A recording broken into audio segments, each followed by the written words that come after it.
nakatakdang gaganapin sa Manila Hotel ang 4th International Professors and Educators Conference mula November 14 hanggang 16. Inaasahang dadaluhan ito ng mga educators mula sa iba't ibang panig ng mundo. Bibigyang pansin ng conference ang edukasyong pagpapakatao sa may temang Expanding the Culture of Peace and Unity Towards Economic Progress. Layunin ng pagtitipon na hanapan ng solusyon ang mga lumalalang problema sa lipunan.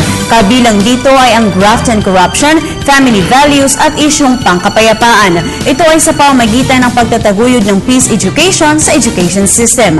Kabilang sa mga inaasahang dadalo ay ang mga guro at mga estudyante na mga leaders mula sa Korea, Japan, Malaysia, Hong Kong, Indonesia at sa Netherlands.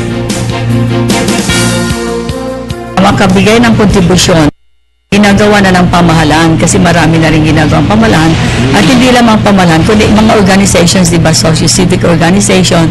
Bali, ang asosyasyon ito, Global Peace Festival Foundation, ay nagbibigay lang ng isang partisipasyon, kontribusyon, kumbaga, kung pabatong itong mga malawak nating mga problema ngayon ay mabigyan ng solusyon.